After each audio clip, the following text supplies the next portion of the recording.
Bonjour mes bien-aimés et bienvenue pour ce nouveau partage autour de la parole de Dieu. Nous continuons sur ce thème que nous avons commencé il y a 5 semaines déjà, qui est comprendre la pensée de Dieu sur les dons spirituels. Alors la première semaine, je vous ai fait toute une introduction et on a commencé par les dons de révélation. Les dons de révélation dont font partie la parole de connaissance, la parole de sagesse et le discernement des esprits. En deuxième semaine, on a vu les dons de puissance, dont la foi, donc cette foi extraordinaire qui permet d'accomplir des miracles, le don des miracles et la guérison, les guérisons, le don des guérisons, Et nous avons continué ensuite sur les dons d'inspiration. Et je vous ai dit, parmi les dons d'inspiration, il y a le don d'interprétation de langue, la diversité des langues et la prophétie. Et la troisième semaine, la quatrième semaine, donc la semaine dernière, on a commencé la prophétie. Je vous ai dit que la prophétie, c'était un gros morceau. Et vous allez voir qu'aujourd'hui, je vais dire beaucoup de choses sur la prophétie. Parce qu'en fait, on a une idée tellement bizarre sur la prophétie. C'est un peu ce que je disais la semaine dernière en parlant de contrefaçon, des choses qui se font, des abus, etc. qui font que les gens ne croient même plus que ça existe encore, ou qu'il y a tellement eu de contrefaçon, il y a tellement eu d'abus que ça n'existe plus, ou que on peut pas faire confiance. Donc on préfère faire taire les gens dans l'église, on préfère pas laisser les gens s'exprimer au niveau de la prophétie, alors qu'une église qui a ce don manifesté, et c'est ce que l'apôtre Paul dira dans le message, dans le texte, c'est que c'est le plus grand don. Parce que ça amène à glorifier Dieu, ça amène à révéler les cœurs.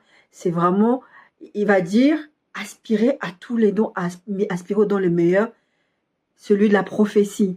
C'est pour ça que la semaine dernière, je vous ai fait cette grande introduction sur la prophétie avec des définitions, avec beaucoup de choses que j'ai déjà dites. Et vous verrez qu'il y a des choses que j'ai dit la semaine dernière que je vais redire probablement cette semaine. Donc cette semaine, je vais plutôt faire des bullet points, c'est vraiment les points sur la prophétie, des choses qu'il faut comprendre, qu'il faut tirer par rapport à la prophétie. N'oublions pas que la base de la prophétie, c'est, selon le texte, c'est édifier, consoler, exhorter. Des choses que j'ai pas beaucoup dit la semaine dernière, mais que, en fait, c'est tellement naturel pour moi que peut-être que je ne l'ai pas trop dit. Exhorter, ça veut dire encourager. Je vous ai donné des définitions et je vous ai donné des équivalences, des synonymes, mais je pense pas que dans un des synonymes d'exhorter, j'ai mis encourager. Mais en fait, c'est le premier synonyme d'exhorter. C'est encourager. Donc, c'est important de comprendre ça. Et c'est pour ça que je vous disais, parmi vous, plusieurs prophétisent, mais vous n'avez pas conscience que c'est de la prophétie, parce que encourager, pour vous, c'est pas grand-chose. Parce que quand on parle des dons spirituels, vous voyez l'aspect surnaturel, vraiment, comment dire, spectaculaire. Et quand on parle de paroles d'inspiration, de données inspirées par Dieu, dont la prophétie fait partie, c'est de l'inspiration. Ça veut dire ce que ça veut dire. Donc effectivement, il peut se passer tout et n'importe quoi, on va le voir aujourd'hui. C'est important d'avoir vraiment une vie bien calibrée avec le Seigneur, d'être vraiment bien équilibré, parce que je vous assure, la prophétie peut aller dans tous les sens. D'accord? Ou on peut recevoir des vraies prophéties, on peut recevoir des fausses prophéties, on peut voir tout et n'importe quoi. Encore une fois, c'est pas parce qu'il y a du faux qu'il n'y a pas de vrai. D'accord? Le faux est basé sur le vrai. S'il y a du faux, c'est parce qu'il y a du vrai à la base. Donc, ne jetez pas, comme on dit en France, ne jetez pas l'œuf du bain avec le bébé dedans. C'est pas parce que vous avez vu des choses bizarres concernant la prophétie que maintenant vous dites « Ah non, on veut pas en entendre parler parce que on a été trop déçus, parce que voilà. » Et dans un des bullet points qu'on va voir tout à l'heure, c'est par exemple quand on vient vous annoncer « Votre parent va guérir, votre enfant va guérir » alors que l'enfant va mourir. Vous allez dire « Mais c'est un mensonge. » C'est un mensonge. Alors que je vous ai dit la semaine dernière déjà, je vous ai dit, n'oubliez pas la souveraineté de Dieu. Et des fois, c'est une question de compréhension et d'interprétation. Parce que Dieu peut venir te parler d'une guérison, d'une libération physique. Toi, tu vas comprendre guérison et tu vas pas comprendre pourquoi la personne est morte. Mais en fait, le Seigneur a dit, rentre à la maison, mais tu n'avais pas compris le message comme ça. D'accord? Et voilà. Donc, c'est important, toutes ces choses-là. Donc, je vous ai préparé plusieurs points que j'ai dû réimprimer cette semaine. J'en ai 8 pages. Je vais essayer de faire au mieux concernant uniquement la prophétie. Je veux, et c'est important, qu'on s'arrête vraiment sur la prophétie, parce que je vous ai dit, c'est vraiment un des dons, c'est un des meilleurs dons, si ce n'est le meilleur. Encore une fois, beaucoup d'entre nous, on veut de l'extraordinaire, on veut du spectaculaire. Mais tous les dons que j'ai partagés avec vous, jusqu'à maintenant, c'est des choses surnaturel. La prophétie, c'est un message inspiré de Dieu, donc c'est forcément surnaturel. Mais parmi vous, comme ça n'a pas, par exemple, ça ne parle pas de futur, pour vous, c'est pas une prophétie. Alors, je vous disais la semaine dernière, dire à quelqu'un, Dieu t'aime, c'est une parole inspirée de Dieu. D'accord? C'est une prophétie, ça. D'accord? Mais vous ne le prenez pas comme ça. On verra d'autres points là-dessus qui parlent de ça. D'accord? Alors, la prophétie, c'est rendre accessible et compréhensible le message de Dieu. Prophétiser, c'est parler de la part de Dieu en étant inspirant par le Saint-Esprit, donc par Dieu. D'accord? La prophétiser, c'est parler sous inspiration divine. Et toute parole prononcée sous inspiration divine, c'est une prophétie. Comme je viens de vous prendre l'exemple, dire à quelqu'un, Dieu t'aime, c'est une prophétie.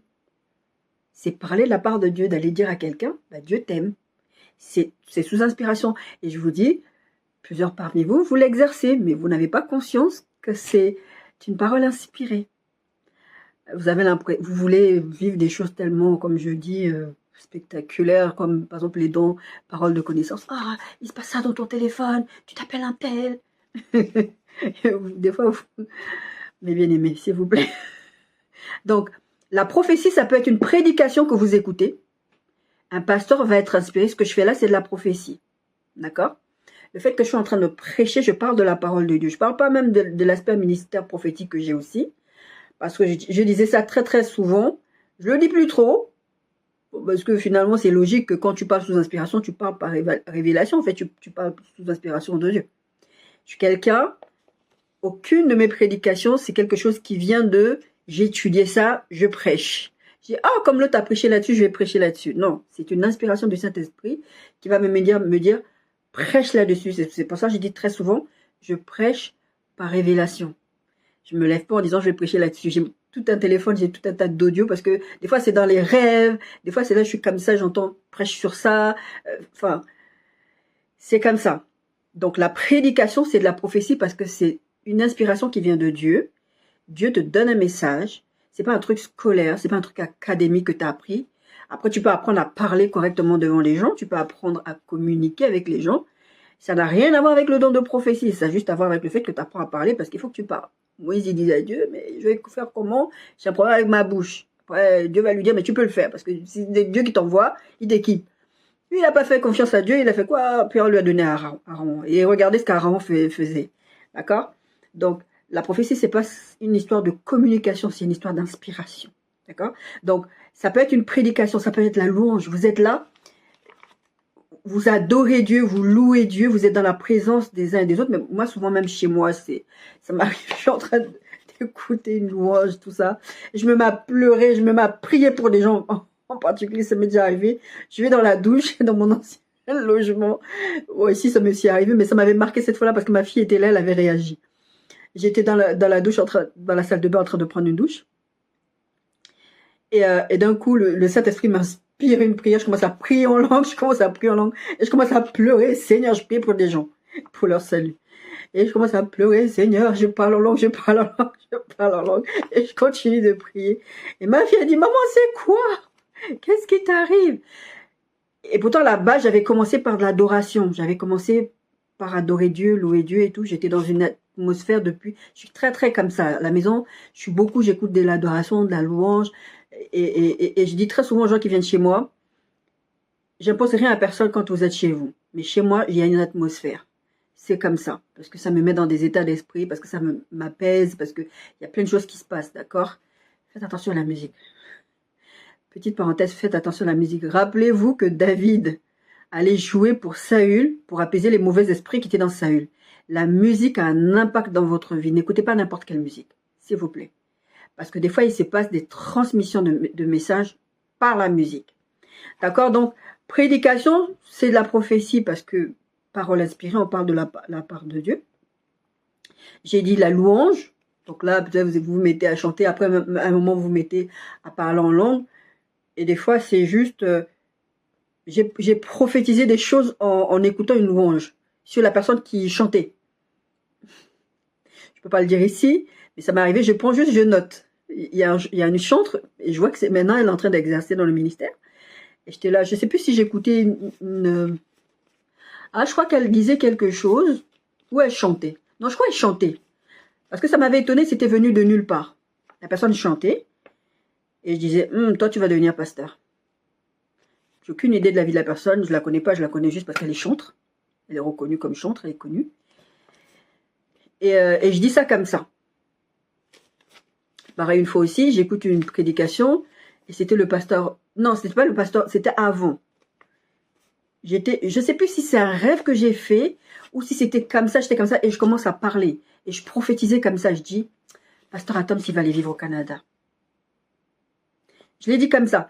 Et je vous dis très souvent, que ce soit vous, que ce soit moi, en tout cas moi personnellement, ça m'arrive de prophétiser sans même réaliser que je suis en train de prophétiser. Et puis un jour, j'écoute, plusieurs mois après, j'écoute pasteur Roland Daoul qui fait une prédication sur je ne sais plus trop quoi. Et après, il dit à un moment donné, libérer le docteur Atoms, il a appelé, il va aller partir à l'étranger, etc., etc. Après, je suis restée comme ça, je me suis dit, ah, ce n'était pas moi, alors c'est pas venu de moi. En fait, ça vient de façon tellement intempestive que tu sais que c'est pas toi. Et puis, quand tu as l'habitude de marcher avec Dieu, quand tu as l'habitude de vivre au quotidien avec le Saint-Esprit et de l'écouter, d'être attentif, d'être sensible à la voix de l'Esprit, je vous assure, vous savez quand c'est vous, quand c'est pas vous, quand c'est le diable. Vous le savez. Vous savez quand c'est Dieu aussi. Vous le savez. Donc, je savais qu'il y a des moments comme ça, je peux avoir un moment de « Ah, c'est étonnant. C'est venu de façon... » Voilà. Et plusieurs semaines encore après, je vois qu'il est souvent au Canada. J'ai dit, mais à un moment, il est en Europe, au Canada, et tout ça, là, je le vois souvent. Jusqu'à ce que je réalise, parce que lui-même, je crois qu'il va le dire, ou je vais réaliser comme ça, en me rendant compte de certaines vidéos. Je dis, mais il est tout le temps en train de faire teach, il est au Canada, il habite là-bas ou quoi? Et je réalise qu'effectivement, la prophétie que j'avais lancée, comme ça, moi, je ne le connais pas. Sûrement, Dieu lui a parlé depuis longtemps, qu'il devait aller vivre au Canada, etc. Moi, je n'ai pas cette information, d'accord? J'ai juste parlé sous inspiration. J'étais toute seule dans ma maison. Je l'ai juste enregistré, j'ai pris mon téléphone, j'ai enregistré, j'ai dit voilà ce que j'ai ressenti aujourd'hui. Parce que comme je vous ai dit la semaine dernière, ça peut être des sensations, ça peut être des impressions, ça peut être quelque chose qui monte dans le fond du cœur, comme ça, comme une parole. Et moi, je le balance dans l'air comme ça. On m'a toujours dit fais attention à tes paroles. Parce que à chaque fois que j'ai parlé, il y a des choses qui se produisent. Donc, je fais attention à ce que je dis. D'accord? Donc, je dis prédication, louange, message d'encouragement.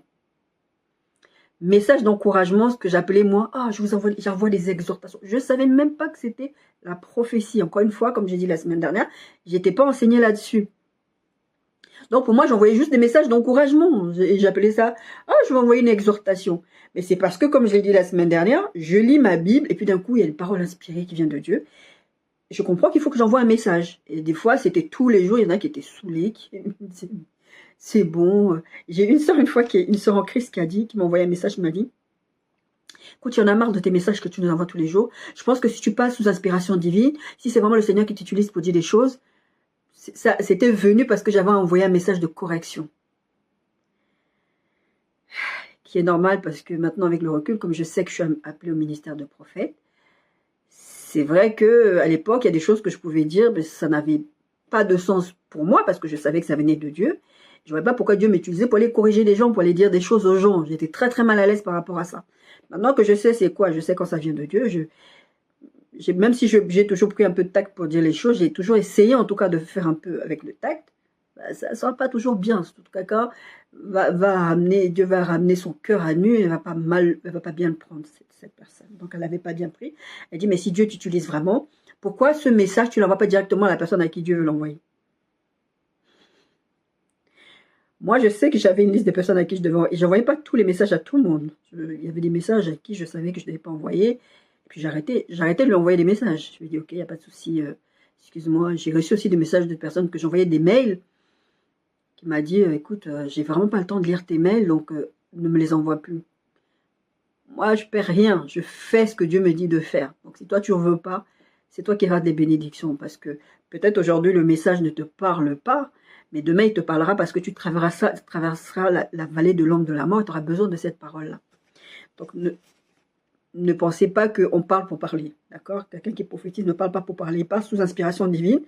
Peut-être pas pour la saison actuelle, mais pour la saison plus tard. C'est ce qui m'est arrivé quand j'avais dit à cette fille lors d'une conférence. Le Seigneur me dit, il va lui dire qu'elle va rentrer dans une nouvelle saison. Bon, ça veut dire quoi? Parce que j'avais écouté à l'époque, j'étais plus dans les autres églises. Là, maintenant, je commençais à chercher moi-même les enseignements. J'avais écouté certains enseignements qui disaient, oui, donc quand tu reçois une parole prophétique, il faut que tu ailles voir la personne et que tu dis à la personne, est-ce que tu poses des questions à la personne pour voir si vraiment ce que tu reçois, ça vient de Dieu. Moi, je savais que ça venait de Dieu. Mais je me suis dit, je vais faire comme le pasteur, il a dit sur YouTube, parce que peut-être que jusqu'à présent, j'ai mal fait. Et c'était pas vrai que j'avais mal fait jusqu'à maintenant. J'avais bien fait. Parce que j'avais l'assurance de ce que je disais. Et quand j'étais pas sûre, je me référais d'abord au Saint-Esprit avant d'aller ouvrir ma bouche. D'accord? Et du coup, cette personne va prêcher là-dessus en disant, oui, vous devez pas dire ça, vous devez pas dire ça. Qu'est-ce que je fais? Donc, je dis à cette femme, est-ce que tu traverses une période de changement? Parce que c'est ce que le pasteur la disait de faire, donner les exercices comme ça. Est-ce que tu traverses une période de changement? Est-ce que tu vas déménager? Tu vas changer de travail? Non, non, non. Parce que moi, j'avais dit au Saint-Esprit, Saint-Esprit, donne-moi plus de détails. Parce que je suis dans une conférence de femmes, et il y a des choses qui sont en train de se passer, et j'entends le Saint-Esprit me dire, dis à cette personne qu'elle rentre dans une nouvelle saison. Moi, je suis là, tu vas me donner plus? Vous savez, cette histoire un peu de spectaculaire qu'on veut un peu impressionner les gens. Moi, j'avais pas conscience de ça à l'instant T, mais c'est vrai que j'avais ce truc de dire, mais je vais pas juste dire ça à cette personne, ça n'a pas de sens. Comment je vais aller dire à cette personne, le Seigneur m'a dit que tu rentres dans une nouvelle saison, ça veut rien dire. Alors que c'est de la prophétie, ça. Parce que quelqu'un va vouloir des précisions. Donne-moi des précisions dans quelle saison. Si vraiment tu parles de la part de Dieu, tu dois me dire dans quelle année, dans quel jour, dans quel... Tu dois me dire. Alors que ça marche pas toujours comme ça, la prophétie, d'accord? Et je lui ai donné, j'ai fini par lui donner le message, j'ai dit, écoute, je sais pas, j'essaie de comprendre pourquoi j'ai reçu cette parole, mais je vais obéir simplement. Le Seigneur m'a dit de te dire que tu rentres dans une nouvelle saison. J'ai plus jamais revu cette personne. D'accord? Donc ça peut être, comme j'ai dit, un message d'encouragement, un témoignage. Apocalypse 19:10 dit, et j'ai tombé à ses pieds pour l'adorer, mais il me dit, garde-toi de le faire, je suis ton compagnon de service. L'ange. Et celui de tes frères qui ont le témoignage de Jésus, adore Dieu. Car le témoignage de Jésus est l'esprit de la prophétie. Ça m'est aussi arrivé. Et ça, il y a des exemples bibliques aussi. En fait, vous allez voir que j'ai mis tellement de versets bibliques aujourd'hui. Ça m'est arrivé d'être dans une réunion de prière, de partage. Et d'un coup, je me mets à parler. Je raconte une expérience qui m'est arrivée dans ma vie. Des abus que j'ai vécus. Moi-même, je ne sais pas pourquoi à ce moment-là, je dis ça. Et en fait, dans ma tête, il y avait une espèce de combat que je disais, mais parce que on dit que c'est la Bible qui dit ça, que l'esprit des prophètes est soumis aux prophètes. Donc normalement, tu dis pas, tu sors pas. Mais par expérience, et je sais que je suis pas la seule prophétesse ou le seul prophète ou le seul pasteur à avoir vécu cette expérience. Quand Dieu a quelque chose à dire, des fois, toi-même, tu sais pas t'arrêter parce que Dieu va vouloir parler. Tu peux arrêter le flot. Vraiment, clairement, j'aurais pu arrêter le flot. Mais quand le flot arrive, je sais que je dois pas l'arrêter. Il faut juste que je continue. Je sais pas ce qui est en train de se passer. Je sais que le Seigneur est en train de faire quelque chose. Pourquoi il le fait? Pourquoi il le fait là, comme ça? Pourquoi? Et ça m'énervait parce que je dis, mais pourquoi je raconte ça? Pourquoi je raconte ça? J'ai pas besoin de raconter ça là. Surtout pas maintenant. Dans une réunion de partage, je parle de mes abus. Pourquoi? En fait, il y avait une jeune fille dans cette réunion de prière. Son papa était musulman. Il abusait sexuellement de cette fille-là. Et cette fille-là venait d'une autre église, à l'époque c'était l'église de Hillsong, et elle cherchait Dieu. Mais elle avait peur que son père découvre qu'elle voulait devenir chrétienne. Et au moment où on a eu cette réunion, elle était invitée, je ne sais pas depuis combien de temps elle venait, je ne sais même pas si c'était sa première fois ou pas, je ne sais pas. Tout ce que je sais, c'est qu'elle avait été invitée par quelqu'un de la réunion et elle est venue. Et pour elle, de ce que j'ai compris après, parce qu'elle m'a envoyé des messages, il y a des choses qu'elle n'osait pas dire. Elle n'avait pas le droit de venir à l'église. Son papa est musulman. Elle n'avait pas le droit de parler de chrétiens ou des choses comme ça. Et puis de toute façon, vous saviez, à la maison, c'était le Coran et toutes ces choses-là. Et là, moi, je me mets à parler comme ça. Et en fait, ça touche son cœur. Là, elle réalise qu'il est en train de se passer quelque chose, que Dieu est en train de lui parler. Le témoignage. Le témoignage que j'étais en train de faire à ce moment-là, de ce que j'avais vécu et de ce que Dieu avait fait dans ma vie. La dépression par laquelle j'étais passée, comment Dieu m'avait sorti. Je me mettais à parler. C'est pas quelque chose que je raconte. Je raconte facilement oui et non. Je raconte, j'ai pas de problématique à en parler. Mais disons que il y a un temps pour tout. Et là, pour moi, c'était pas le temps de faire ça. Et après, elle vient me voir, elle me dit, ça t'est arrivé à toi, ça? Je lui ai dit oui, pourquoi? Et elle commence à pleurer. Parce que l'inspiration du Saint-Esprit à ce moment-là, le témoignage que je viens faire, vient parler à son cœur directement. Et là, elle sait que Dieu est en train de parler à son cœur. Et plus tard, elle viendra me dire, oui, voilà, c'est comme ça qu'elle va m'expliquer sa vie de famille, c'est les abus sexuels que son père faisait sur elle, et tout un tas de choses. Et plus tard, elle va m'envoyer un message comme ça, parce que moi, à ce moment-là, j'ai quitté l'église d'Hélisson, je suis partie, je ne sais plus si parce que je suis venue directement en Bretagne, ou parce que j'avais vu un peu quelques dérives là-bas, et que cet esprit sort de là. C'est déjà arrivé. Je vais dans une église, le Seigneur veut que j'aille, que je sois de passage, que j'apprenne, j'ai des choses à faire là, et après je pars. Voilà, ça s'est souvent passé comme ça dans ma vie. Et du coup, elle m'enverra un message, elle m'expliquera qu'elle s'est baptisée, etc. Et que vraiment, vraiment Dieu avait applané le sentier pour elle. D'accord? Il a fallu que je témoigne pour déclencher quelque chose. D'accord? En tout cas, tout ce que je viens de dire, la prédication, la louange, les messages d'encouragement, un témoignage, et la liste n'est pas exhaustive, toutes ces choses qui vont amener à glorifier l'action de Dieu, vont amener à glorifier Dieu pour son action. Là, c'est ça qui va toucher le cœur de la personne. C'est la prophétie. D'accord? La Bible, c'est la prophétie. J'ai envie de dire ultime, mais c'est la première prophétie en fait. Et c'est la Bible, c'est ça qui nous permet, c'est le mot d'emploi du chrétien. Je crois que je l'ai dit la semaine dernière. Elle fait autorité dans la vie du chrétien. C'est la première chose. Donc, si une prophétie que vous recevez en tant que réma, c'est-à-dire une prophétie qui vous concerne, un mot qui vous concerne, et qu'elle vient, surtout quand ça concerne le futur, parce que on verra que la prophétie n'est pas que l'aspect du futur. Parce que beaucoup d'entre vous, vous arrêtez aussi à ça, à vous dire, si ça ne parle pas de futur, c'est que, voilà, je sens que ce truc-là va durer 2 semaines, un peu plus, parce que je suis qu'à la première page. D'accord. En tout cas, la prophétie qui est la Bible, qui est la prophétie ultime, elle est l'autorité dans la vie du chrétien. Aucune prophétie que tu reçois en tant que réma dans ta vie de tous les jours qui concerne ton cas ne peut contredire le logos, c'est-à-dire la prophétie qui est la Bible. Ça, je vous dis qu'il y a les livres de Deutéronome canoniques là qui ne sont pas pris en compte parce qu'ils ne sont pas inspirés. D'accord, ils peuvent être utilisés dans certains aspects, dans certains textes comme historiques, mais pas inspirés. Et la Bible dit de Timothée 3, 16, 17, toute écriture est inspirée de Dieu et utile pour enseigner, pour convaincre, pour corriger, pour instruire dans la justice. Et toutes ces choses-là, vous le voyez dans la prédication, vous voyez dans les encouragements, et ce que je donne un peu comme exemple, pour convaincre, enseigner, pour corriger, pour instruire dans la justice. Saint-Esprit m'avait dit ceci. Parce que quand tu prêches, beaucoup d'entre nous, enseignants de la parole de Dieu, on prêche souvent pour essayer de convaincre les gens.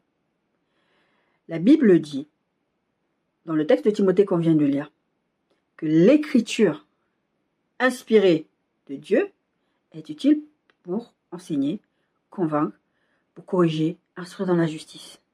La Bible dit, et on verra ce texte, c'est le Saint-Esprit qui a inspiré les gens pour écrire la Bible. Donc, les Écritures, comme on l'appelle. Donc, le Saint-Esprit, c'est lui qui convainc. Vous allez parler. C'est ce que le Saint-Esprit m'avait dit. Parce que j'étais fatiguée. Je dis, mais Seigneur, il y a des personnes, tu les prêches, tu évangélises, tu fais ci, tu fais ça, tu les amènes. Tu veux tellement que les gens soient sauvés. Et tu vois le comportement de la personne. Tu te dis, mais au final, Seigneur, le Saint-Esprit m'avait dit, toi, tu parles, moi, je convainc. La parole va convaincre, pas moi. D'accord? Comme je l'ai dit, la Bible est inspirée, elle est inspirée par Dieu. Donc, quand vous entendez... C'est fou parce que les gens viennent dire, oui, la Bible a été écrite par les hommes. Mais, comme disait le jeune homme dans son sketch, mais vous voulez elle ait été écrite par qui? C'est fou parce que vous allez acheter des livres d'histoire, mais personne ne remet en question le fait d'aller acheter des livres d'histoire. Personne ne remet en question l'histoire. Mais pourquoi pour vous la Bible? Bref, passons. Vous avez compris ce que je voulais dire.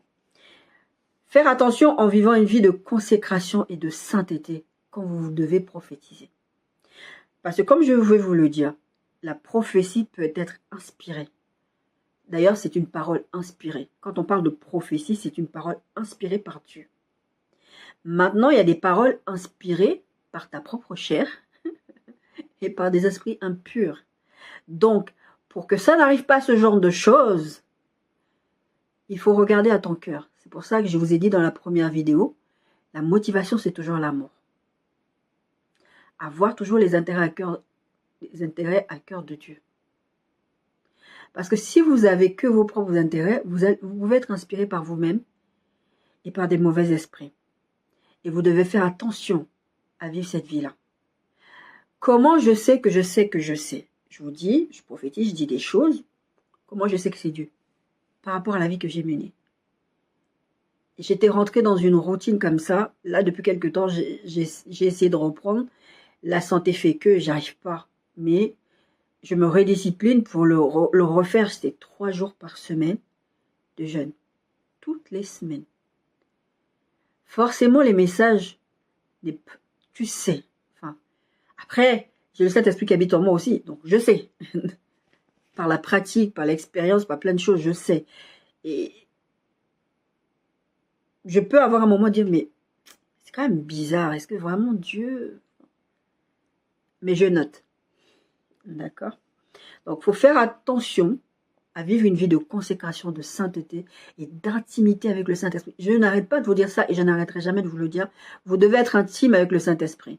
Parce que la prophétie, si ce n'est pas un message prophétique, c'est-à-dire d'inspiration divine, comme j'ai dit, elle peut être inspirée par ailleurs. Si vous ne vivez pas une vie d'intimité avec le Saint-Esprit, une vie de consécration, une vie de sainteté, vous allez être inspiré par autre chose.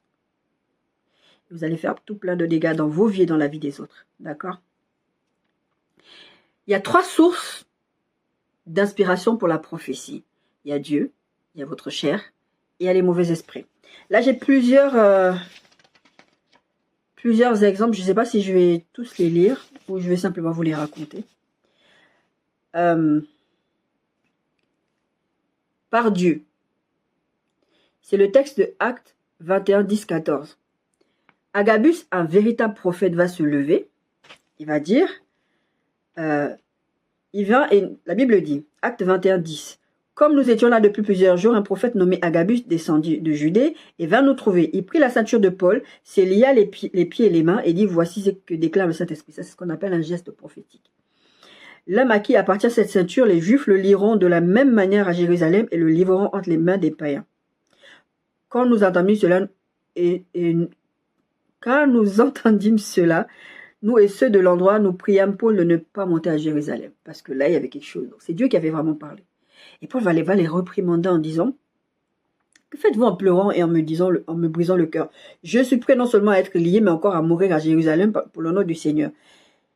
Pour le nom du Seigneur Jésus. Comme il ne se laissait pas persuader, nous n'insistâmes pas et nous dîmes que la volonté du Seigneur se fasse. La volonté du Seigneur, c'était, Dieu avait dit, tu iras aussi à Rome. Il allait passer par les chaînes. Le Seigneur le lui avait dit. Mais lui, il vient dire, on va te lier, on va te faire ça. Donc, quand vous entendez des prophéties comme ça, vous dites, oh mon Dieu.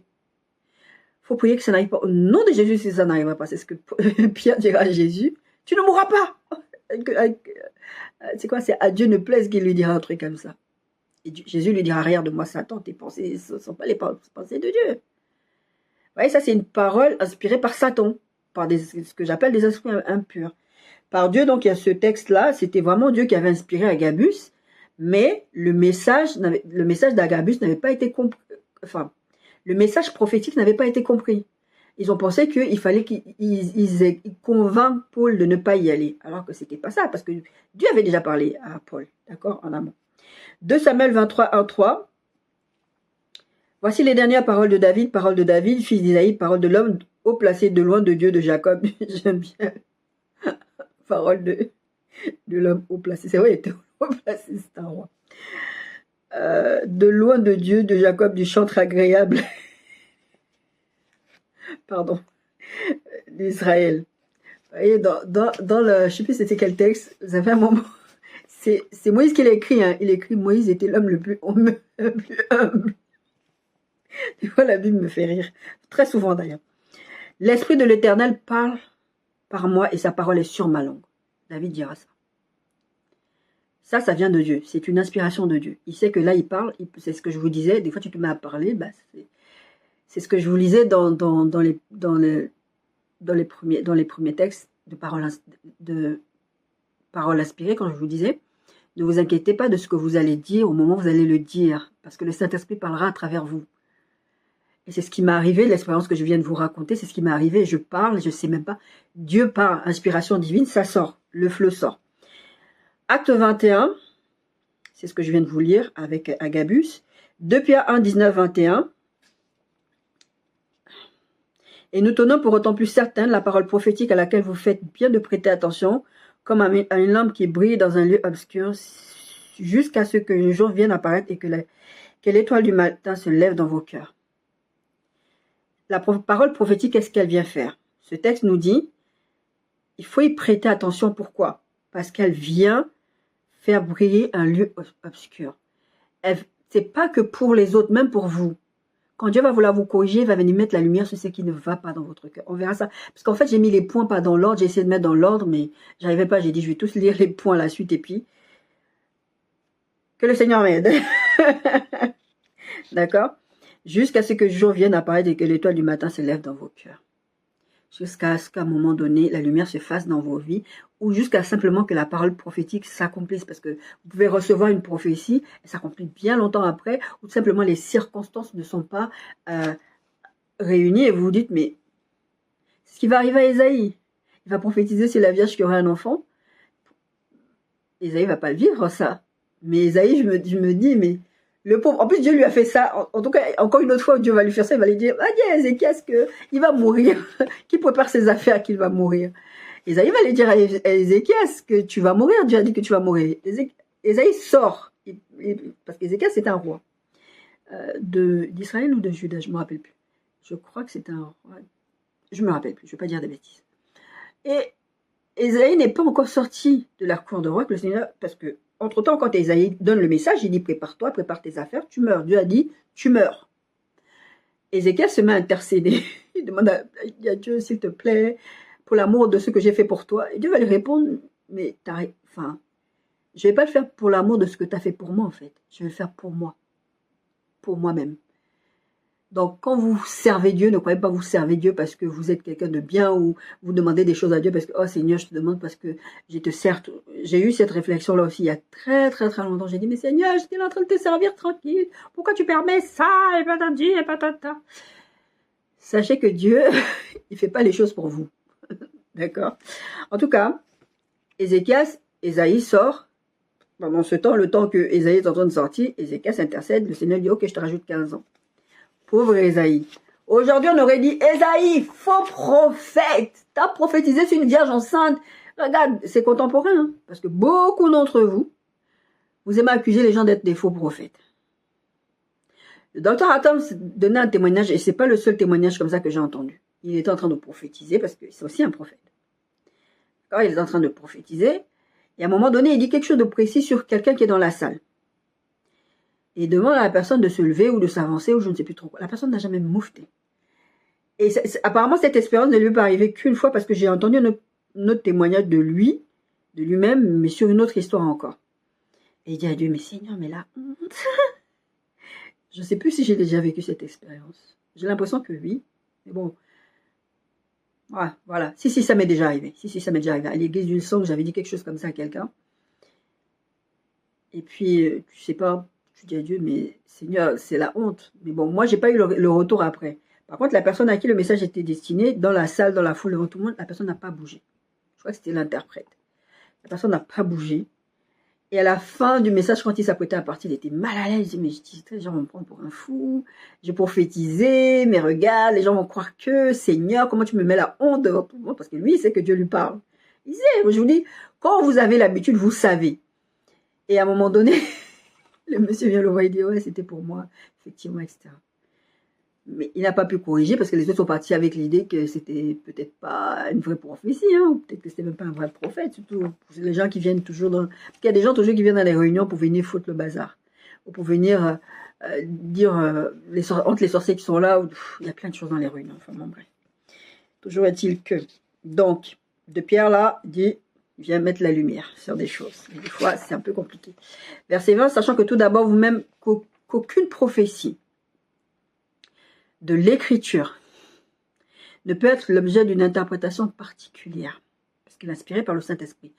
Donc, les ministères que Dieu donne, c'est à eux que Dieu donne, c'est ce qu'il disait, Jésus, quand il disait aux disciples, c'est à vous que Dieu a donné les explications, en fait, la révélation de ce qu'il veut dire. L'écriture ne peut être objet d'une interprétation particulière. Ça doit venir que de Dieu. C'est ça que ça veut dire. Car ce n'est pas par une volonté d'homme qu'une prophétie a jamais été apportée, mais c'est poussé par le Saint-Esprit que les hommes ont parlé de la part de Dieu. Je ne me lève pas le matin à aller prophétiser dans la vie des gens, à aller dire des choses dans la vie des gens juste parce que ça me fait plaisir. Juste parce que le Seigneur m'a appelé au ministère prophétique. Là, on parle du don de prophétie. C'est encore une autre chose, le ministère prophétique. Mais le don de prophétie, je vous ai dit édifier, exhorter, consoler. C'est ce qu'un prophète est censé faire. Ça existait déjà depuis l'Ancien Testament, d'accord? Tu ne peux pas parler si tu n'es pas inspiré de Dieu. Si c'est la prophétie venant de Dieu. Et tu ne vas pas juste l'interpréter à ta façon. Parce que Dieu a un message à donner. Je vous le disais, il faut rendre, le premier point que je vous ai donné, c'est qu'il faut rendre compréhensible et accessible le message de Dieu. Très souvent, je me suis entendu dire, et je vous ai donné l'exemple, on vous disait la prédication, c'est une prophétie. Donc je vous disais, très souvent, je me suis entendu dire, tu rends accessible la parole de Dieu. Tu es quelqu'un, même des païens qui ne se sont pas convertis après, qui m'ont dit, j'aime bien comment tu expliques la Bible, la parole de Dieu, parce que tu simplifies les choses. C'est un don, ça. Ça ne vient pas de moi. Je ne peux pas parler de la part de Dieu si je ne suis pas inspiré par Dieu. Et je ne peux pas interpréter la Bible, c'est-à-dire venir vous expliquer la Bible par mon interprétation personnelle. Il y a des messages de la Bible que j'ai compris, que je me suis dit, mais j'avais jamais vu sous cet angle-là. Et souvent, je les partage sur WhatsApp, parce que mes sœurs, elles ont la primeur des prédications. Ouais, il fallait être dans mon intimité. Donc, des fois, je dis, ah, j'ai compris ça. Parce que je suis comme ça, je crois que j'étais en train de lire la Bible. Et d'un coup, je lisais la Passion de Christ, sa crucifixion et tout ça. Et d'un coup, je dis, mais pourquoi? Je ne sais plus quelle question je pose. Parce que moi, je pose beaucoup de questions. Surtout quand tu es un enfant, d'ailleurs, quand on est un enfant de Dieu, apprenez à poser des questions au Saint-Esprit. Je vous assure, apprenez à poser des questions au Saint-Esprit. Surtout quand vous lisez la Bible. Donc moi, j'aime bien, je suis comme ça, je me pose des questions, je pose la question au Saint-Esprit. Des fois, comme ça, juste comme ça, ou quand je lis la Bible, je pose des questions. Je dis, Seigneur, pourquoi ce verset est là? Pourquoi est-ce que tu as puni Myriam, mais pas Aaron? Pourquoi ceci, pourquoi cela? J'ai les réponses. Des fois sur le champ, des fois plus tard. D'accord? Donc, tu ne peux pas juste parler sous inspiration divine avec ta propre interprétation. Si tu es sous inspiration divine, c'est que Dieu parle à travers toi. Dieu t'inspire, mais c'est ce que ça veut dire. Dieu t'inspire. Ce n'est pas Dieu qui va parler, parce que c'est toi qui parles, c'est ta bouche qui parle, c'est ta langue qui parle, c'est ton langage, c'est ta langue en tant que langage, et ta langue en tant qu'organe aussi. D'accord? Mais Dieu t'inspire. C'est pour ça que je vous disais, quand je vous parlais des langues, de la diversité des langues, que vous allez vous retrouver à traduire, en fait, à donner la traduction, ou en tout cas rendre le message, comme j'ai dit, là je suis en train de dire, rendre le message accessible. Mais des fois, la traduction est plus courte que le message qui a été donné. Vous dire, ah non, c'est pas possible parce que c'est court. Non, parce que comme c'est un message inspiré, vous allez juste rendre accessible et compréhensible ce que Dieu veut dire. Ça ne veut pas dire faire du mot à mot ou de la traduction mot à mot. Parce que personne n'a parlé de la part de Dieu si ce n'est inspiré par Dieu. Surtout pas les prédicateurs de la parole, les enseignants de la parole. Personne ne peut faire ça. C'est ce que Jésus disait à Pierre. Cette parole que tu viens de sortir, parce que qui dites-vous que je suis? Ah, tu es le Fils du Dieu vivant. Ça là, ça vient pas de toi. Je connais ton humanité. Je connais ton cœur. Je discerne les esprits. Et toi, ça là, ça peut pas venir de toi. Ça vient de l'Esprit de Dieu. C'est ce que Jésus va dire, grosso modo à Pierre. Donc on a vu inspiration par Dieu. Il y a aussi l'inspiration par la chair. D'accord? Et ça, on peut le voir dans tout Jérémie 23. Lisez tout Jérémie 23. Vous allez voir comment Dieu est fâché. Il va parler par la bouche du prophète Jérémie. Il va dire, oh là, cela il prophétise des mensonges. Cela il dit ceci, cela il dit cela. Jérémie 23, par exemple, verset 11. Prophètes et sacrificateurs sont corrompus. Même dans ma maison, j'ai trouvé leur méchanceté, dit l'Éternel. Moi, j'ai souvent dit à l'ancienne église où j'étais, Vous avez l'impression quand vous partez à l'église, encore une fois, c'est pas pour soupçonner, il faut discerner, d'accord? C'est pas parce que moi j'ai discerné, que le Seigneur m'a permis de discerner, que j'ai fait des scandales ou que j'ai fait des bêtises. Même si vous allez poser la question aux personnes concernées, puisqu'il y a des gens, quand ils peuvent pas te blairer, ils peuvent pas te blairer, donc ils vont avoir des comportements avec toi, même si tu n'as rien dit. Et j'ai mon cœur pour moi là-dessus. D'accord? Il dit, ils sont corrompus. Vous avez l'impression quand vous allez à l'église, tout le monde est tout gentil, tout beau. On est tous conduits par l'Esprit de Dieu. Ça, c'est un truc qui m'a toujours étonné. Jusqu'à maintenant, je suis toujours dans un état d'esprit. Je dis, mais pourquoi les gens qui vont à l'église, il faut des trucs ça? Je sais, je connais la réponse. Une fois, j'ai eu une conversation avec le Saint-Esprit. On en a discuté de ça, oui. J'ai discuté avec le Saint-Esprit. Et la réponse, tu l'as, tu connais, mais c'est tellement incroyable de te dire, il y a des gens qui vont à l'église et qui sont corrompus jusqu'à l'os.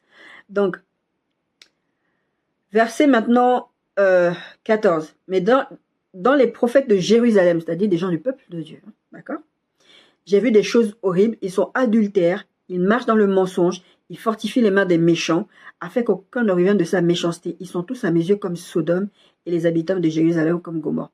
Là, on a l'aspect des prophètes qui fonctionnent de façon charnelle et même par rapport... Parce que le troisième point, c'est inspiré par des esprits impurs. Et vous allez voir qu'il y a des textes comme ça qui font partie des deux. Parce que mentir, la Bible dit que le père du mensonge, c'est le diable. Donc c'est un message inspiré. Mais le diable ne vient pas t'inspirer de choses qui ne sont pas déjà en toi. Le diable ne sait pas créer. Le diable va faire que essayer de tordre ce qui existe déjà. C'est pour ça qu'il est appelé le contrefacteur, parce qu'il y a un original. Il va venir prendre chez toi quelque chose qui est mauvais et va l'amplifier. Donc si toi tu as l'habitude de mentir, tu vas rentrer dans son camp, tu lui ouvres une porte, il va venir jouer avec toi.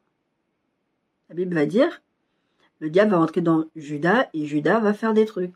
La Bible va dire, le diable va rentrer dans David et David va se mettre à faire le dénombrement. D'accord? En tout cas, lisez tout Jérémie 23, vous allez voir qu'il y a tout plein de choses comme ça qui sont dites par rapport aux gens qui prophétisent par leur chair. Je vais vous lire quelques autres versets. En fait, ce texte de Jérémie 23, en fait, Dieu va dire par la bouche du prophète Jérémie, ils vont aller à Babylone. Dit au peuple, parce qu'ils ont désobéi à Dieu, ils n'ont fait que faire des bêtises. Et puis Dieu avait donné cette sentence en disant, vous allez en esclavage en Babylone.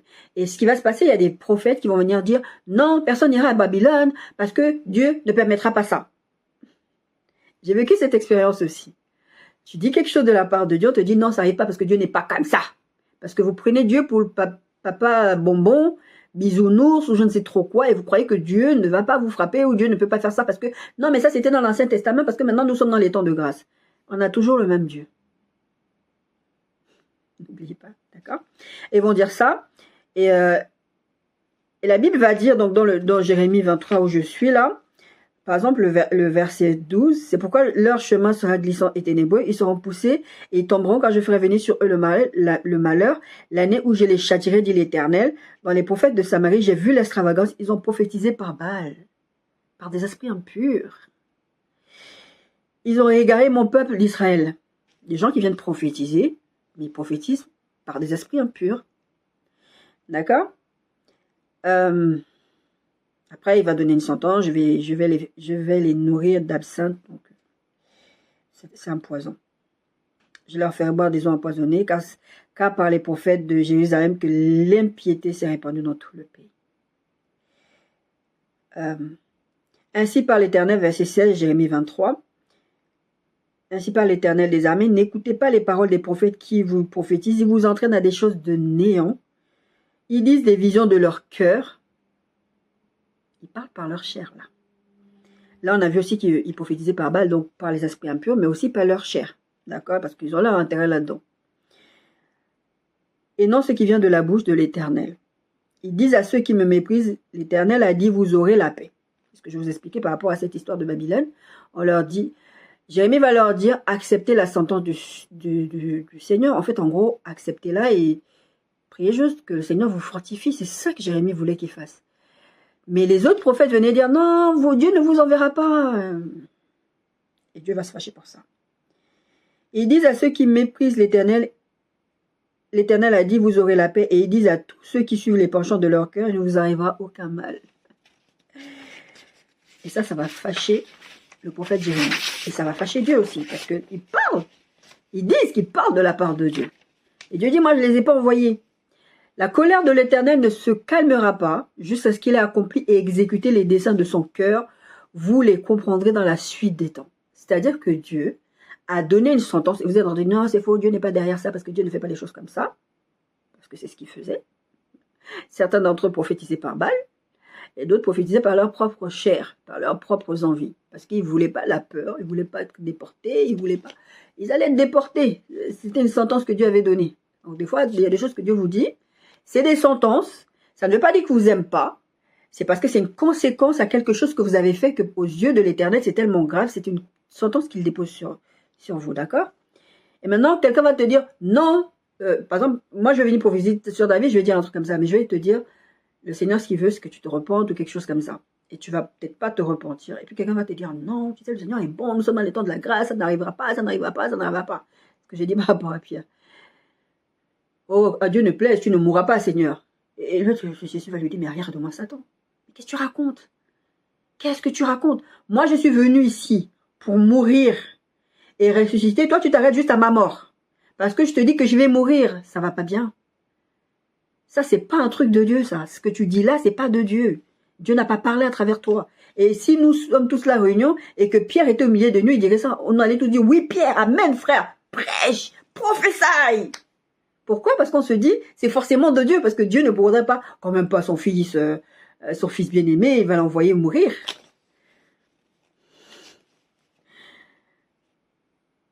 Vous comprendrez dans la suite des temps. Vous verrez si c'est Dieu qui a parlé ou pas. La prophétie, il y a les deux choses. Soit elle va s'accomplir à un moment donné, parce qu'elle est une sentence, soit par rapport à ton comportement, la prophétie ne s'accomplira pas parce que tu vas te repentir, parce que tu vas corriger la trajectoire. C'est ce qui m'est arrivé. Ne fornique pas, ne fais pas ça, ne fais pas ça. J'ai dit, oui, oui, Seigneur, je ne fais pas. Oh, Seigneur, je suis encore tombée. Je t'avais dit, Seigneur, pourquoi je ne me suis pas mariée? Tu m'avais dit, j'allais me marier à telle date. Je t'avais dit, tu as lié mes mains. J'avais promis, parce que c'était ça le désir de mon cœur pour toi. Depuis 2019, je devais me marier. Mais comme toi, tu as pris ça pour la blague, toi-même, tu as raté ta bénédiction. En tout cas, tu l'as reportée, tu l'as retardée. Ça peut arriver parmi vous, vous n'allez pas le lire. Pourquoi? Parce que Dieu a donné une sentence. D'accord? Je n'ai point envoyé ces prophètes et ils ont couru, je ne leur ai point parlé et ils ont prophétisé. On est dans les petites boulets de points qui parlent de, vous avez 3 sources d'où peut venir la prophétie. D'accord? Donc je vous ai dit Dieu, la chair, les esprits impurs. Et là, c'est vrai que ce texte, il parle des deux. D'accord? S'ils avaient assisté à mon conseil, ils auraient dû faire entendre ma parole à mon peuple. Si tu as été vraiment dans le conseil de Dieu, tu vas parler de la part de Dieu, parce que tu es inspiré par Dieu. Mais comme tu n'as pas participé à ce conseil-là, puisque tu ne fais pas partie des amis intimes de Dieu, quand je dis des amis intimes de Dieu, ce n'est pas quelqu'un d'exceptionnel. Tu peux être ami intime de Dieu en tant qu'enfant de Dieu. Il faut juste que tu travailles ta relation avec Dieu. Tu ne vas pas passer du nouveau converti à ami de Dieu du jour au lendemain. C'est une relation que tu cultives. D'accord? C'est pour ça que Dieu ne va pas cacher à Abraham ce qu'il allait faire. Pourquoi? Parce que Abraham était l'ami intime de Dieu. Il cacherait quelque chose à Abraham. Tout ce que j'ai vécu dans ma vie, que je vous ai dit la semaine dernière, il y a plein. C'est très rare. C'est vraiment pas souvent qu'il m'arrive des choses et je suis pas au courant. C'est vraiment pas souvent. Je disais à mon kiné, une fois je parlais avec lui, et je lui disais, les gens ont tendance à croire que je suis naïve ou que je ne vois pas ce qui se passe, ou que je ne sais pas à qui j'ai affaire, par exemple. Je dis, je suis très consciente et très lucide à qui j'ai affaire. Quand je vais rêver de serpents, des gens qui font des trucs, quand même le Seigneur me dit, il y a un esprit de python dans ta famille, il y a ceci, il y a cela. Le Seigneur va me le révéler, mais c'est pas parce que le Seigneur me révèle quelque chose que moi je vais aller faire des scandales et que je vais couper les ponts avec les gens. Non, très souvent je coupe même pas les ponts avec les gens. Les gens avec qui je coupe les ponts, c'est qu'au bout d'un moment on arrive au bout de la relation où c'est une relation tellement toxique et c'est en train même moi de m'éloigner de ma relation avec Dieu. Je vais couper les ponts parce que je sais que là c'est pas bon. Si le Seigneur permet, parce que la personne va vouloir se réconcilier, va vouloir partir sur des bonnes balles, là on va se réconcilier. Mais tant que c'est dans des situations comme ça, je ne pars pas. Mais en tout cas, c'est pas parce que je fonctionne avec quelqu'un que je ne sais pas à qui j'ai affaire. Et je disais ça, je dis, les gens ne se rendent pas compte, mais je sais à qui j'ai affaire. Je sais quand j'ai en face de moi un serpent, pourquoi le Seigneur me l'a dit. Je suis pas dans le noir. Et on verra les autres points là-dessus. D'accord? S'ils avaient assisté à mon conseil, ils auraient dû faire attention à mes paroles, à mon peuple, et les faire revenir de leur mauvaise voie, de la méchanceté de leurs actions. Ne suis-je un Dieu que de près, dit l'Éternel, et ne suis-je pas aussi un Dieu de loin? Quelqu'un se tiendra-t-il dans un lieu caché sans que je le voie, dit l'Éternel? Ne remplis-je pas moi les cieux et la terre, dit l'Éternel? Ça me rappelle comment Dieu, il est en train de parler à Job. J'ai entendu ce que disent les prophètes qui prophétisent en mon nom le mensonge.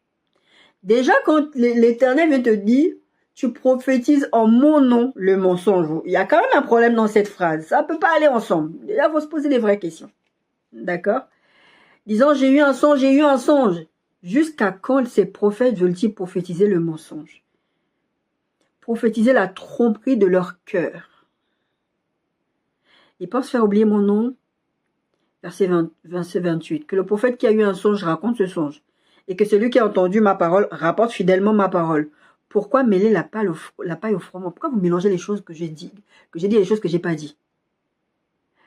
L'esprit de Python, là, qui est dans le texte de Actes 16, 17. Ce sont des véritables hommes de Dieu, ils sont là pour vous annoncer le salut. Pourquoi mélanger Dieu avec des autres choses? Si Paul et je ne sais plus qui était avec lui, avaient accepté cette parole en disant oui, ça vient de Dieu, parce qu'effectivement, nous sommes des vrais hommes de Dieu. Imaginez l'association. Le Seigneur, il dit, on ne peut pas mélanger la paille et le froment. On ne peut pas mélanger Dieu et pas Dieu. C'est pas moi, ça. Ma parole n'est-elle pas comme un feu, dit l'Éternel, et comme un marteau qui brise le roc? Ce que je vous disais un peu tout à l'heure, la prophétie va venir briser le roc. La prophétie va venir toucher quelque chose de ton cœur. On verra ça aussi tout à l'heure. C'est pourquoi, dit l'Éternel, j'en veux aux prophètes qui se dérobent mes paroles l'un à l'autre. Voici, dit l'Éternel, j'en veux aux prophètes qui prennent leur propre parole et la donnent pour ma parole. J'en veux à ceux qui prophétisent des songes faux, qui les racontent et qui égarent mon peuple par leurs mensonges et par leur témérité. Je ne les ai point envoyés, je ne leur ai point donné d'ordre, et ils ne sont d'aucune utilité à ce peuple, dit l'Éternel. Si ce peuple ou un prophète ou un sacrificateur demande quelle est la menace de l'Éternel, tu leur diras quelle est cette menace, je vous rejetterai, dit l'Éternel. Quand vous venez dire Dieu a dit et que Dieu ne vous a pas envoyé. Maintenant, vous pouvez faire des erreurs de bonne foi. Je ne parle pas de ça, je parle vraiment des gens qui viennent prophétiser de leur chair ou parce qu'ils sont envoyés par un esprit impur. Dieu a quelque chose contre vous. Jérémie 14, verset 13. Bon, c'est 10 à 16, mais je vous dis le verset 13. Je répondis, ah Seigneur, voici les prophètes leur disent, vous ne verrez point d'épée. C'est vraiment ça, quand Dieu leur donne une sanction, ces prophètes-là venaient dire, non, Dieu ne va pas le faire. Vous n'aurez point de famine, mais je vous donnerai dans ce lieu une paix assurée. Et ils prophétisaient ça, ces gens-là. Et l'Éternel me dit, c'est le mensonge que je prophétise en mon nom, les prophètes, je ne les ai point envoyés. Je ne leur ai point donné d'ordre, je ne leur ai point parlé. Ce sont des visions mensongères, de vaines prédictions, des tromperies de leur cœur qu'ils prophétisent. Dans le fait de parler sous inspiration d'esprit impur, parce qu'on ne va pas parler de prophétie dans ces cas-là, parce que ce n'est pas de la prophétie. On a dit que la prophétie, c'est une parole inspirée par Dieu, d'accord? Quand Dieu dit là, dans les textes de Jérémie, qu'on a vu ce qu'ils prophétisent, parce que c'est ce qu'ils utilisent. Ils disent qu'ils prophétisent, alors qu'ils ne sont pas en train de prophétiser. Ils sont inspirés, effectivement, mais ils ne sont pas inspirés par l'Esprit de Dieu, d'accord? Donc, vous pouvez être inspiré par votre propre chair, vos propres désirs. C'est arrivé une jeune femme à l'église où j'allais vraiment, il y a beaucoup d'années en arrière, peut-être 19 ans ou 18 ans, je ne sais plus. Et elle a rencontré quelqu'un, et ce quelqu'un, je ne crois même pas qu'elle était tombée amoureuse de ce quelqu'un-là. Je pense que c'est parce que c'était une personne qui voulait tellement se marier, que dès qu'un garçon la regardait, qu'un garçon commençait, même pas regarder, parler avec elle, ça y est, elle faisait tout un tas de films dans sa tête, que c'était l'homme de sa vie, alors que c'était rien passé. On a eu un scandale comme ça, elle est venue, elle a dit c'est mon mec, c'est mon mec. En plein milieu, le pasteur est en train de prêcher, en train de présenter le jeune homme.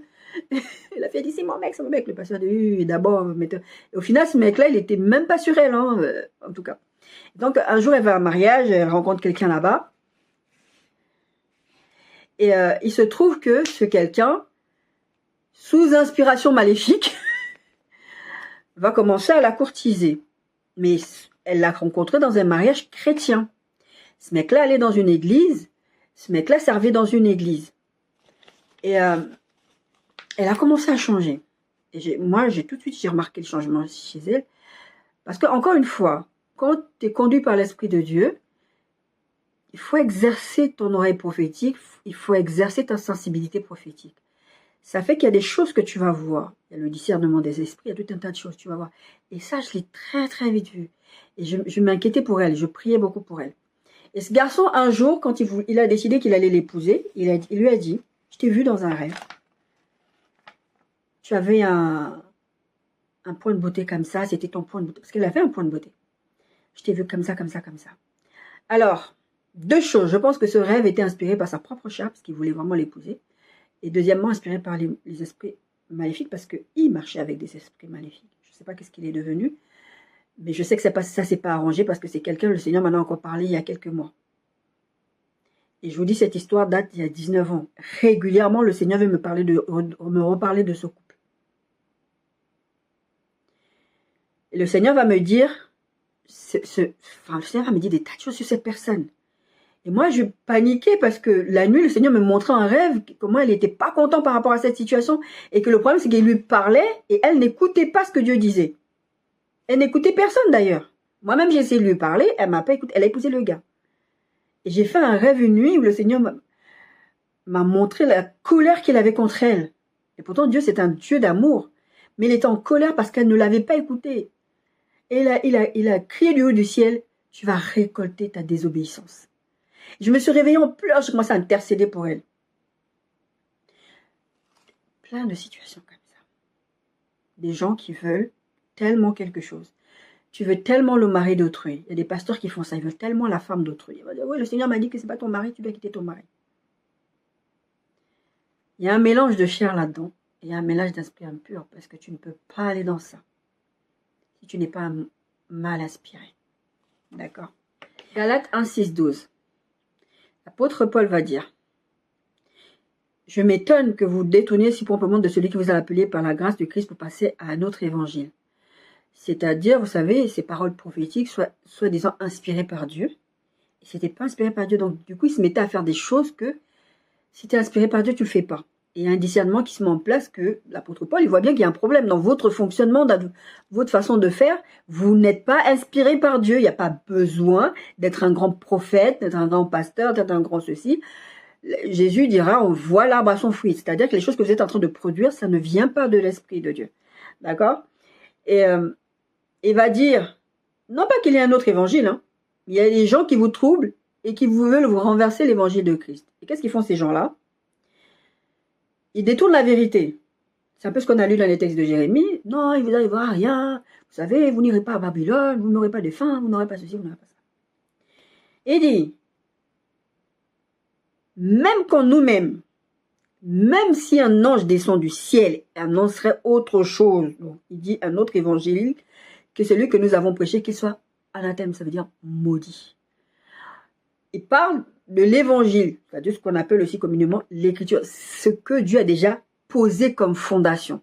Si moi je viens de prêcher, et dans un des textes de Jérémie, il parle de ça aussi. Si moi je viens te dire autre chose que ce que Dieu a dit, et je te dis non mais ça vient de Dieu, il va dire même si c'est moi qui te dis ça, que moi je sois même maudit. Pour te dire à quel point Paul est sûr de ce qu'il dit. Je vous ai enseigné quelque chose. Si je viens de vous dire autre chose que je vous ai enseigné, il y a un problème. J'ai dit à ma fille ceci il y a plusieurs années, elle était encore au collège, je lui ai dit, tu sais, je suis un être humain, je peux être faillible, je peux avoir un moment où je m'éloigne de Dieu pour une bêtise. Par exemple, à l'époque, c'était de la fornication. Enfin, il peut arriver que je me mette à faire des choses que c'est pas normal, que je ne ferai pas en temps normal et que tu me connais, tu sais que je ne ferai pas ça. S'il m'arrive de tenir tel propos, prie pour moi. Ça ne vient pas de Dieu. Quand on est un serviteur de Dieu ou une servante de Dieu, on doit apprendre à dire aux gens ce genre de choses. Beaucoup d'entre nous, enseignants de la parole, serviteurs, servantes de Dieu, on se croit infaillible. On se dit jamais, moi, je vous ai prêché là-dessus quand je vous ai prêché sur est-ce moi. On croit que nous, on est meilleurs, on a une meilleure compréhension, que les autres sont des sous-chrétiens. Qu'on ne tombera jamais. C'est pour ça que moi je suis très transparente avec vous, je vous dis les choses. Pourquoi? Parce qu'on est mieux que tous les autres. Voilà, c'est comme ça. On est des super pasteurs, des super prophètes, des super enseignants, des super tout ce que tu veux. D'ailleurs, je ne sais même pas pourquoi les gens n'ont pas peur. Parce que la Bible dit qu'on va être jugé plus sévèrement. Donc déjà, quand toi-même tu fais des trucs comme ça, tu ne te poses pas des questions. Enfin, bref.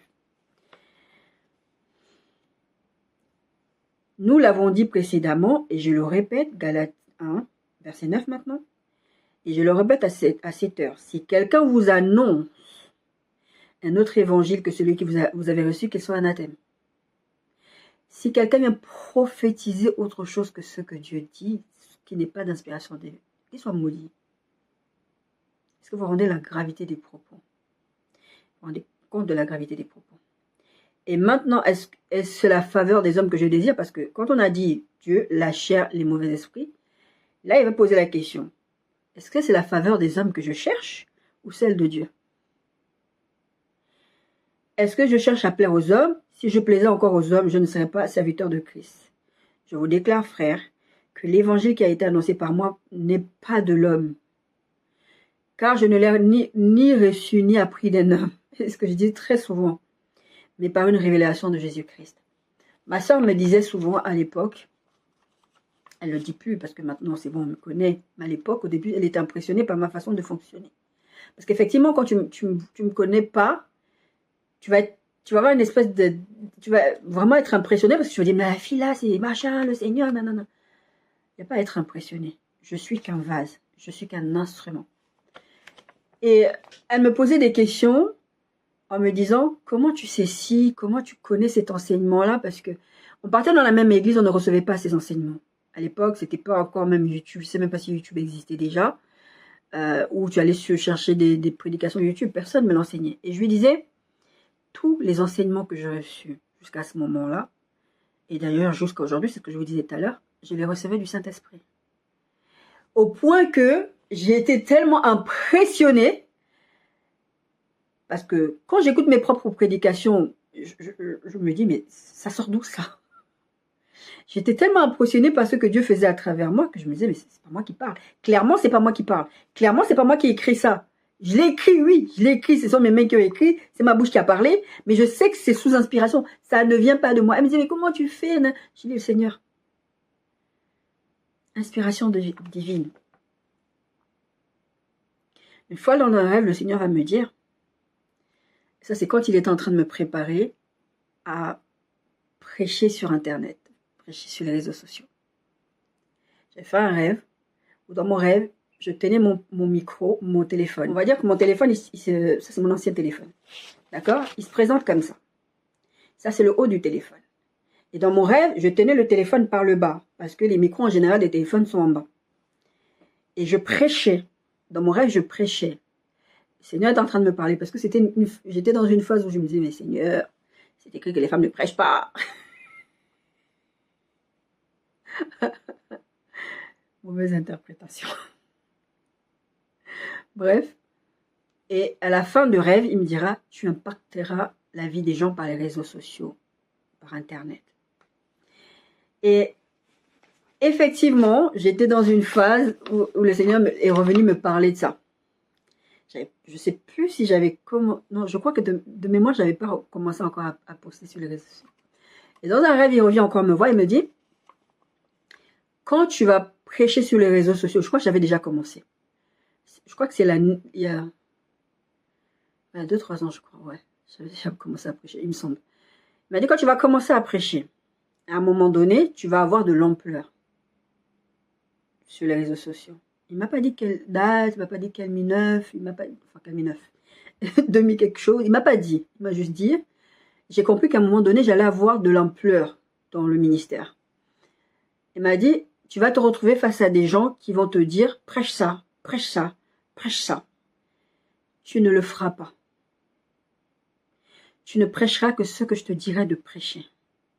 J'ai oublié de vous dire ça même tout à l'heure quand je vous disais que je ne prêche pas. Il n'y a rien que je dis qui vient de moi. Je peux ne pas avoir les mots, je peux bégayer, je peux bugger, je peux... En plus, moi, comme je suis quelqu'un qui fonctionne avec l'anglais et le français quotidiennement, donc des fois, les mots, je les ai en français, et des fois, les mots, je les ai en anglais, donc des fois, je suis un peu perdue. Sur une vidéo, comme ça, je suis obligée de faire attention à parler que du français. Mais c'est très difficile parce qu'il faut que je trouve les mots en français très très vite. Donc, des fois, il y a des mots que je vais dire en français, mais ça ressemble à de l'anglais parce que...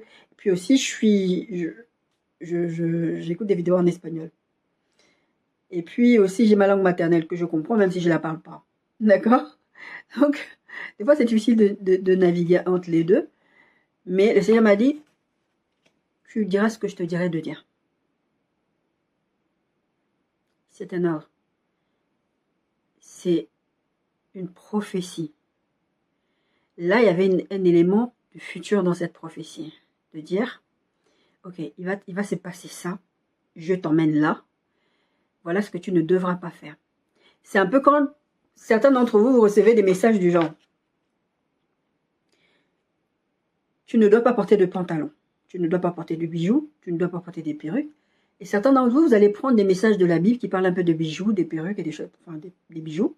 Et vous vous dites, la Bible dit, il ne faut pas mettre des bijoux. Non. Il faut lire le contexte historique, il faut comprendre. Et encore une fois, quand vous ne comprenez pas, l'Esprit de Dieu n'est pas mort, il est vivant. Posez-lui la question. C'est une histoire de consécration. C'est ta consécration, comme c'était le cas de Samson. Parce qu'il y a des gens j'étais dans un groupe de femmes il y a plusieurs années en arrière. Ils disaient, oui, mais même Samson, il n'avait pas le droit de prendre l'alcool. Même Samson n'avait pas le droit de prendre l'alcool. Donc, aucun chrétien n'a le droit de prendre l'alcool. Et vous voyez l'apôtre Paul qui va dire à Timothée, oui, il faut un peu de vin parce que tu as douleur et tout ça. La Bible ne peut pas se contredire. Il faut comprendre les contextes. D'accord? Donc, c'est pas parce que le Seigneur t'interdit de l'alcool à toi, à ta mère, à tes enfants, que c'est valable pour tous les chrétiens. Il y a un message qui est générique sur la parole de Dieu, sur les choses qu'il faut qu'un chrétien doit vivre. Il y a des choses que c'est lié à toi. Dieu va te dire à toi, porte pas de pantalon, porte pas de pantalon. Dieu va te dire à toi, couvre-toi la tête, mets un foulard, mets ton foulard. Mais il va pas dire, le Seigneur m'a dit, mets un foulard, non, c'est pour tout le monde. D'accord? Toujours dans la continuité, ça c'est un autre bullet point que j'ai mis. J'aurais pu le mettre avec la partie où être inspiré par les esprits impurs, mais j'ai voulu vraiment mettre ça à part. Parce que c'est très particulier. D'accord?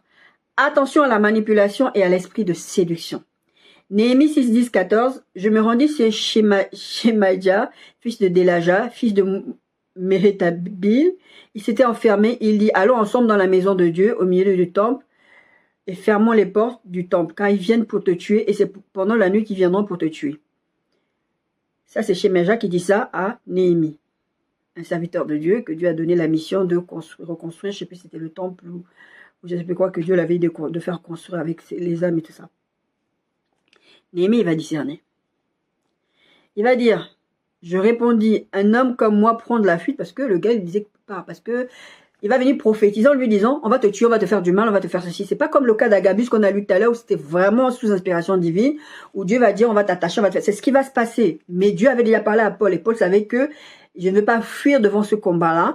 Je vais quand même y aller parce que c'est la mission que Dieu m'a donnée. Eux, ils n'étaient pas au courant, ils étaient juste au courant que Dieu a donné. J'ai vu que Dieu m'a montré que on va t'attacher, on va te lier, on va t'enfermer. Eux, ils ont eu peur pour Paul, donc ils ont dit non, Paul n'y va pas, ils vont insister, c'est ce que je vous ai lu tout à l'heure. Et Paul va dire, mais pourquoi vous voulez me chagriner? C'est ma mission. C'est un peu ce que Jésus a dit à Pierre. C'est ma mission d'aller mourir, qu'est-ce que tu racontes? Et là, dans ce cas-là, c'est autre chose. Ils vont aller dire à Néhémie, le Shemaïa là, je ne sais pas prononcer ce mot, ce nom, il va lui dire, j'ai vu ça, je prophétise que... Bon, il n'a pas dit je prophétise que, mais c'est ça que ça veut dire. N'oubliez pas qu'on est en train de dire attention à l'esprit de séduction et la manipulation. Parce que souvent, ces esprits-là viennent se faire passer pour de la prophétie. Comme je vous dis, c'est des paroles inspirées. Inspirées par qui? Inspirées par votre chair, inspirées par des esprits impurs. Dans ce cas-là, c'est vraiment les deux cas. Attention à la manipulation et la séduction. Séduction, c'est beaucoup les esprits impurs. Manipulation, les deux. D'accord? Parce que vous avez des hommes de Dieu, des serviteurs de Dieu, des servants de Dieu qui vont vous manipuler pour obtenir quelque chose de vous. Ils vont dire, je prophétise de la part de Dieu, et vous êtes là, parfois, prophétie, pasteur, tout ça. C'est complètement à côté de vos pompes. En tout cas, il va dire, ne va pas là-bas, n'entre pas, enfin, il va lui dire, on va te tuer, donc fuis. Et Néhémie va répondre, moi, je ne vais pas fuir.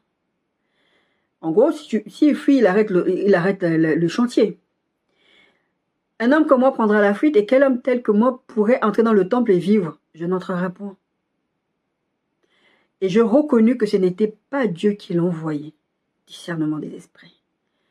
Mais il prophétisa ainsi sur moi parce que Sambala et Tojiba lui avaient donné l'argent. Vous voyez la manipulation?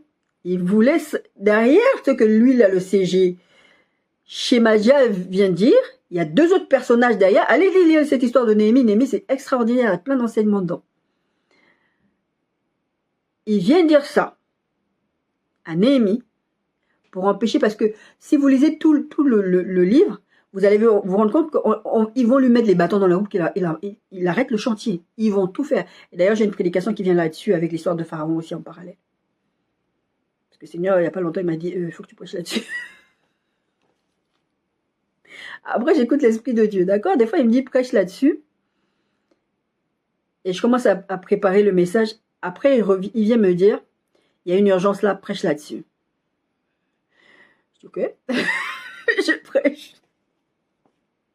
Bref, donc là, Tojiba et Sambala vont donner de l'argent à Shemaja pour faire peur à Néhémie pour qu'ils arrêtent le chantier. Et lui, il va discerner. Il va savoir que c'est Sambala et Tojiba qui sont derrière tout ça. Il va lui en donner de l'argent. En le gagnant ainsi, ils espéraient que j'aurais peur, que je suivrais ses avis et commettrais un péché. Péché contre qui? Contre Dieu qui lui a donné l'ordre de faire le chantier, de la construction. Ils auraient profité de cette atteinte à ma réputation pour me couvrir de preuves. Vous avez des gens comme ça, pasteurs ou pas, dans votre vie, prophètes même des fois qui sont authentiquement prophètes à la base, qui vont vous dire, l'Éternel a dit, tu dois me donner l'argent. On verra quand je ferai la conclusion sur les dons spirituels, les dons ne se monnaient pas. Quand vous avez quelqu'un qui vient vous demander de l'argent pour exercer un don spirituel, ça ne vient pas de Dieu. Très certainement, c'est sa chair ou un esprit impur. Aucun don n'est monnayable. Point barre. Il n'y a pas de discussion avant là-dedans. Quand il commence à avoir de l'argent, il y a possibilité de corruption. Et l'amour de l'argent provoque beaucoup de problèmes. Donc là, on voit que ces gens-là, ils ont des intentions d'arrêter, donc pour vous effrayer. L'esprit de séduction, la manipulation, c'est un but de vous amener à faire ou à ne pas faire. Dans ce cas, c'était ne pas faire quelque chose. En tout cas, pécher contre Dieu déjà à la base. Qui fait ça? Qui vous inspire à faire ça? Répondez-y vous-même. 1 Roi 13, 15, 24. Le jeune et le vieux prophète. Je vous ai déjà prêché sur cette histoire-là. Le jeune prophète, Dieu va l'utiliser pour parler, prophétiser. Il va dire des choses. Il va dire, roi, fais comme ça, parce que comme tu as parlé contre Dieu, tu vas aller, il va t'arriver ça, il va t'arriver ça. Mais Dieu lui a donné une instruction. Tu vas aller par ce chemin-là. Tu vas aller donner le message que j'ai dit de donner. Au retour, tu ne repars pas par le même chemin. En plus de ça, si quelqu'un t'arrête et te dit, dans ce périple-là, viens manger avec moi, pose-toi avec moi, tu lui dis non. Que Dieu a dit non, j'y vais pas. Le roi, quand il va aller parler au roi, le roi va pas vouloir écouter ce que Dieu a dit et il va se retrouver sa main paralysée, enfin il va se passer un truc. Il va dire, s'il te plaît, prie pour moi que ma main revienne, etc. Et c'est ce qui va se passer. Il va prier. Après le roi va lui dire, bon, reste avec moi, mange avec moi. Il voulait sûrement le soudoyer. Il va répondre ceci, le jeune prophète, parce qu'il n'y a pas son nom. La Bible lui parle du vieux et du jeune prophète. Le jeune prophète va dire, non, Dieu m'a dit que je ne viens pas, je ne mange pas, je ne m'arrête pas, je fais ça. Il donne toutes les instructions que Dieu lui a données. Maintenant qu'il est sur le chemin de retour, l'autre chemin qu'il n'a pas pris à l'aller, il y a des jeunes gens qui le trouvent. Ils savent que c'est des prophètes. Parce que les prophètes, en général, de l'Ancien Testament, ils ne vivaient pas parmi les gens. Parce que sinon, après, on allait dire, ouais, t'as vu lui? C'est normal, il sait ce qui se passe dans le village. Il habite là, il écoute les gossips.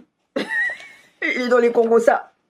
Donc, ils étaient très, très éloignés. Et d'ailleurs, à chaque fois qu'il se passait quelque chose, et c'est la femme samaritaine qui va dire à Jésus, oui, c'est un prophète. Parce qu'il exerce des dons qu'on reconnaît chez le prophète. D'accord? Et donc, le jeune prophète, il va croiser ces jeunes gens-là. Donc, ces jeunes gens-là vont aller dire à leur père, oui, on a croisé le jeune prophète, il marchait comme ça, il a fait ceci, il a fait ça. Et le vieux prophète, avec toute sa jalousie, tout ce, je ne sais pas ce qui s'est passé dans son cœur, il va aller dire à ce jeune prophète, oh, viens à la maison avec moi et tout, etc. Viens manger. Le jeune prophète va lui dire, Dieu m'a dit que je ne m'arrête pas, je ne prends pas le même chemin. Il va lui répéter tout ce qu'il a répété à tous ceux qui lui ont dit de s'arrêter. Mais le vieux prophète va lui dire, moi aussi je suis un prophète. Attendez. 1 Roi 13, 18. Il lui dit, moi aussi je suis prophète comme toi, et un ange m'a parlé de la part de l'Éternel. Vous avez vu, on a lu le verset tout à l'heure. Même si un ange venait vous annoncer autre chose que ce que Dieu a dit, qu'il soit maudit.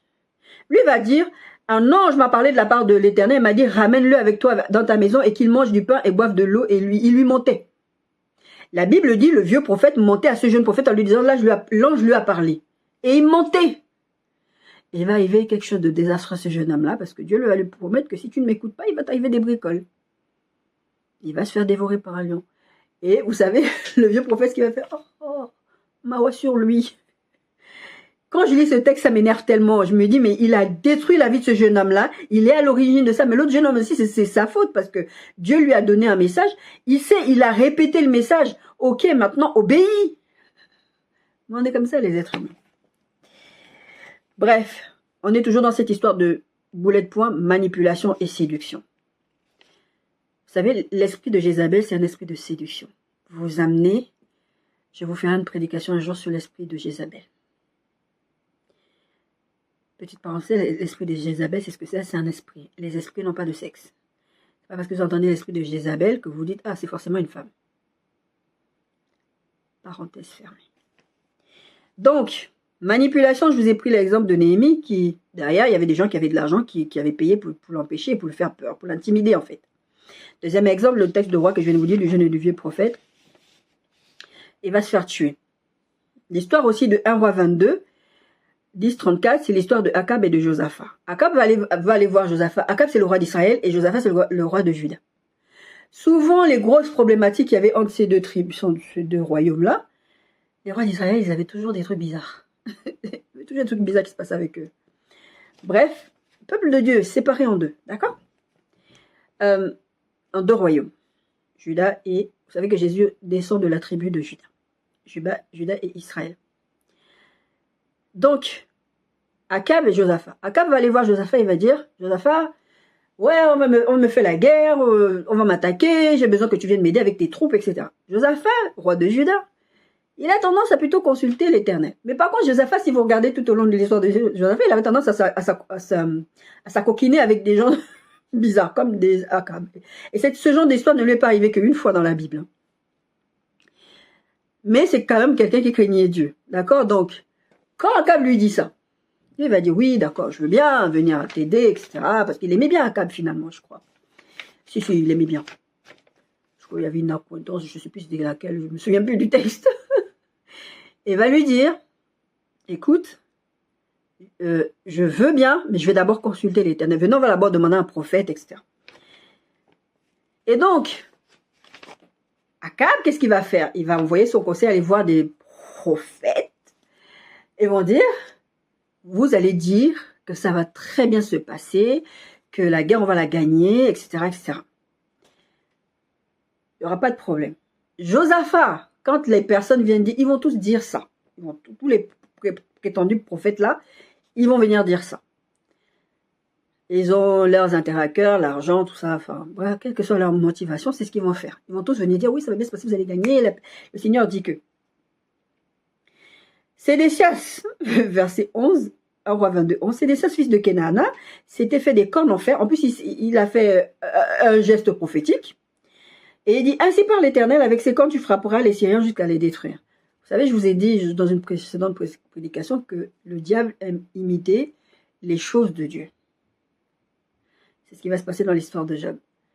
Il va imiter les méthodes de Dieu et c'est ce que Sédécias fait ici. Il imite la façon que Dieu fait faire à ses serviteurs des gestes prophétiques. Donc lui, il va s'inventer un geste prophétique, il va mettre des cornes, il va dire, ouais, avec ces cornes, tu tueras les Syriens, c'est symbolique et tout ça. Et tu vas les détruire. Et tous les prophètes prophétisaient de même en disant, monte à Ramoth en Galade, tu auras du succès et l'Éternel le livrera entre les mains du roi. Ils vont aller appeler Michée. Le même serviteur qui a parlé à tous les autres prophètes va dire, maintenant on va aller chercher Michée. Michée, c'est un autre prophète, lui un authentique prophète. Les autres, je ne sais pas si, je pense qu'ils étaient des authentiques prophètes à la base, mais comme ils étaient dirigés par leur ventre, voilà les résultats. Michée, lui, il craint Dieu. Malheureusement pour lui, il vit que des misères. Comme quoi, être serviteur, servant de Dieu, ça ne veut pas toujours dire la vie. Hein? Donc, quand on vous prêche l'évangile de prospérité, allez dans l'intimité de la présence de Dieu. Donc, il va aller voir Michée. Donc, ce serviteur qui allait dire aux autres de le dire. Il va dire, Michée, il y a une note qui a été donnée, il y a une consigne, voilà, il y a une consigne, tu dois dire comme les autres. Parce que si tu ne dis pas comme les autres, tu vas te sentir. Michée qui a peur, parce que Michée, quand il essaie de faire la volonté de Dieu, et qu'il prêche il part de la part de Dieu, sous inspiration divine, il lui arrive que des bricoles. Il dit, ok, je vais même pas discuter. Il va lui dire, oui, effectivement. Oui, c'est comme ça que ça va se passer. Avant ça, je ne sais pas si c'est avant ça ou pendant, quand Josaphat va demander d'aller chercher quelqu'un par qui on va consulter Dieu, quand ils vont appeler tous ces prophètes qui vont dire ça là, oui, tu vas gagner, Josaphat va discerner que ça ne vient pas de Dieu. Je suis pas, ça c'est trop bizarre ce que vous êtes en train de dire. Il va le discerner. Il va dire, il n'y a pas un vrai prophète de l'Éternel parmi vous ici là qui peut venir parler.